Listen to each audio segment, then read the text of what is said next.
Congressman Schiff, let me start with you. Is this a good deal? Are you happy with what Paul Ryan and his counterpart announced today? Well, I'm pleased that we're back to negotiating again, and we may avoid another fiscal cliff or shock to the economy. But I'm skeptical about what I've heard so far. I don't want to see an agreement that's balanced on the backs of federal employees who've already given up over $100 billion in terms of sacrifice over the last few years and lost wages and a freeze in terms of their income. So is it balanced is going to be one of the questions I have. I don't like the fact there's no extension of unemployment compensation in this. I also think that where it looks like we're going for revenues doesn't make a lot of sense. Tacking on fees to airline tickets is a strange way to finance the government. I'd much rather see us do away with some of the farm subsidies to the major agri-businesses that don't need them, as well as closing other special interest tax loopholes.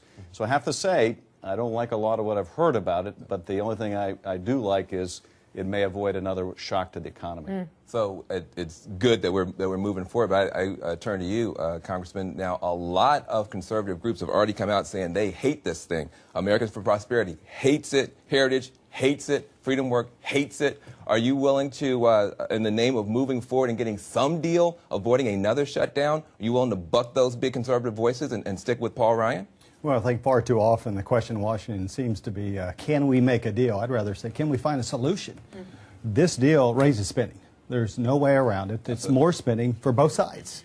And far too long, most conservatives would agree that's the problem in Washington. I don't know how a deal is good for conservatives for America if the spending is going to go up. Well, but given what you know and given the fact that the alternative to this might be a shutdown, would you be willing to support it for now?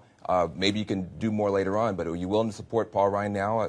Knowing what you know now, would you vote for it? I would not, and it's usually not a binary choice. There are other options, other proposals, but at the end of the day, in August of 2011, we said we're going to have some hard caps on spending, and what they're trying to do is blow through these caps. At our Republican conference, we've discussed this for the last couple of years, and our leadership has said again and again, this is the one thing we've achieved for $3 trillion of increases in the debt. Wait, so Congressman, let me push you on that. So you're suggesting then for Republicans who just weathered some not fun weather during the first shutdown, you're suggesting for Republicans that it's better that they reject a bad medium-term deal or you're saying it's better to go through another shutdown than to accept a bad medium-term deal? Well, in a way, I'm surprised leadership would even be offering this, because we've talked about this again and again about long-term solutions. I mean, Paul Ryan's been very clear about that.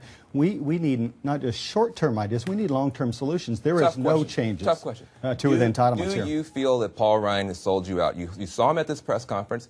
He was not saying the things that you're saying now. He was saying you got to take what you can get. Do you feel that Paul Ryan has sold you out?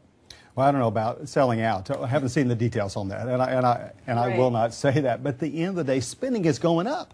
Republicans and conservatives in particular have said for years we've been spending too much money. And the bipartisan agreement, and bipartisan usually scares us, that means more spending at the end of the day.